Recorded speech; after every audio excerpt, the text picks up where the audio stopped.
Salve, salve pessoal! Deixe seu like neste vídeo, inscreva-se no canal caso você não seja inscrito. A gente fala muito sobre Flamengo por aqui. E eu tenho que falar sobre um problema tático que o Felipe Luiz identificou no Flamengo, né?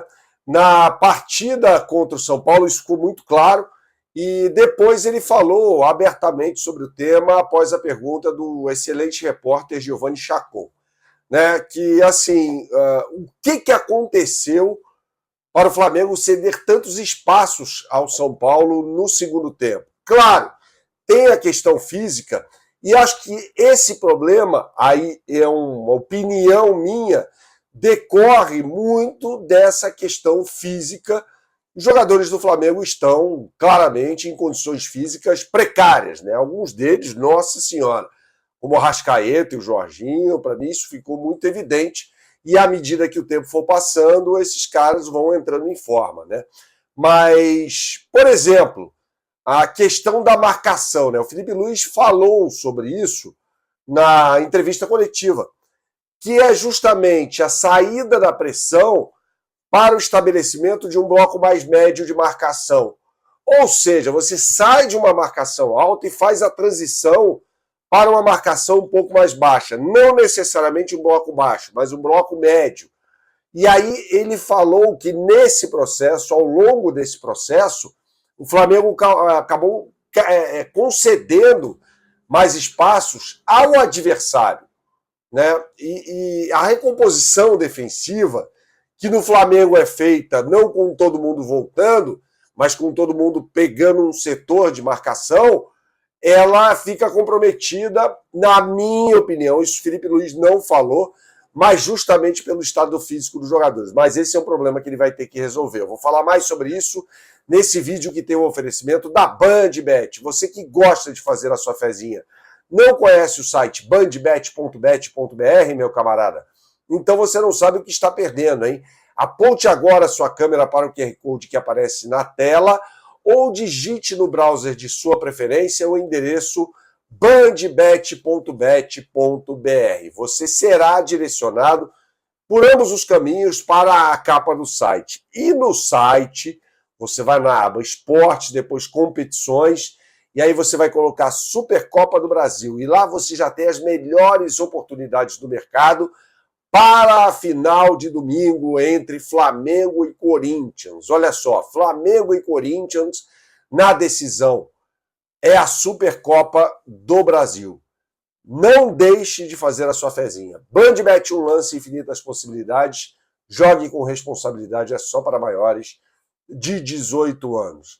Então a gente vai juntando o quebra-cabeça diante do que identificou o Felipe Luiz, que esse foi um problema do Flamengo, já projetando a próxima partida, ou as próximas partidas da equipe rubro-negra, né? Esse Flamengo gosta incondicionalmente de fazer uma marcação-pressão muito alta, né?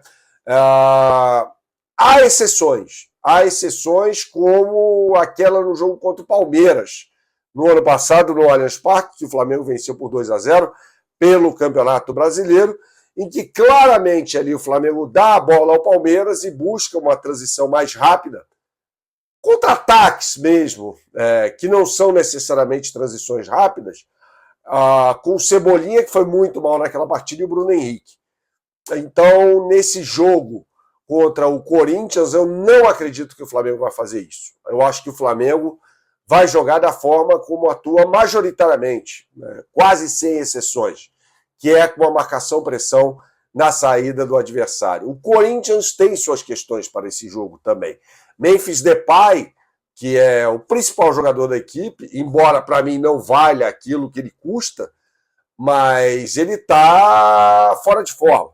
Isso ficou muito claro no jogo contra o Bahia, a estreia dele na temporada, em que ele perdeu um gol incrível no segundo tempo, com uma bela defesa do goleiro Ronaldo, do tricolor da Boa Terra.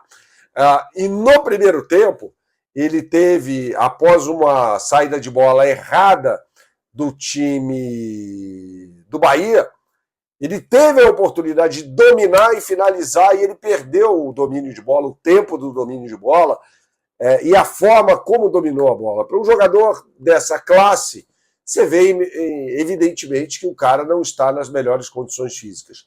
Só que o Corinthians fez mais jogos do que o Flamengo com a equipe principal.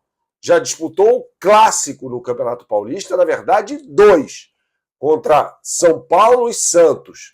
E empatou os 2, 1-1 nos 2 jogos. No primeiro deles contra o São Paulo, o Corinthians perdia por 1-0 até o último minuto, quando o Breno Bidon, olho nesse garoto, é muito bom de bola, marcou o gol do empate, já aos 45 minutos do segundo tempo. E contra o Santos, diferentemente dessa condição, vencia a partida até o finalzinho, quando o Gabriel, de falta, acabou empatando numa falta que não aconteceu. Tá? Então, assim, é um Corinthians que fisicamente me parece estar mais bem preparado do que o Flamengo. Isso não significa que o Corinthians vai ganhar o jogo, mas isso vai fazer a diferença. Para mim, isso ficou claro no segundo tempo do Flamengo contra o São Paulo, e isso teve reflexo nessa coisa que a gente abordou no início do vídeo, que é a questão tática, a questão da marcação, da saída, da transição de um bloco mais alto de pressão para um bloco médio, né? Uma marcação nem baixa nem alta ali numa situação intermediária. Isso pode fazer a diferença no segundo tempo. Ainda mais que esse jogo vai começar às 4 da tarde, não vai ser à noite, ou seja, o desgaste é maior. É maior. Então, assim, se o Flamengo não ganhar esse jogo, não é o fim do mundo, gente. A Supercopa não é o campeonato mais importante da temporada. O normal, como disse o Felipe Luiz, é que os atletas recobrem a forma física e atinjam a plenitude da forma física ao longo da temporada. Estaria errado se o Flamengo, ou se os jogadores do Flamengo estivessem voando fisicamente agora. Não é o caso. Então é preciso gerenciar a expectativa em relação à Supercopa. E um sucesso ou um fracasso na Supercopa não significa o que vai acontecer lá no final da temporada. Né? Por exemplo, em 2022, eu até cobri o jogo entre Flamengo e Atlético Mineiro lá em Cuiabá. O Flamengo perdeu nos pênaltis para o Atlético Mineiro. O que aconteceu com as duas equipes ao final da temporada? O Atlético Mineiro não ganhou nada e o Flamengo ganhou a Libertadores e Copa do Brasil. Já no ano passado, o Flamengo ganhou bem do Botafogo e no fim da temporada ganhou o Campeonato Brasileiro e Libertadores, que são muito mais importantes, mas infinitamente mais importantes do que a Supercopa. Então, não peçam a cabeça do Felipe Luiz. Isso eu sei que é difícil, mas a gente tenta falar isso para vocês, né? Pelo amor de Deus. É o melhor técnico que o Flamengo pode ter, caso o Flamengo não tenha sucesso nesta decisão de domingo. Saudações, até a próxima e tchau, tchau.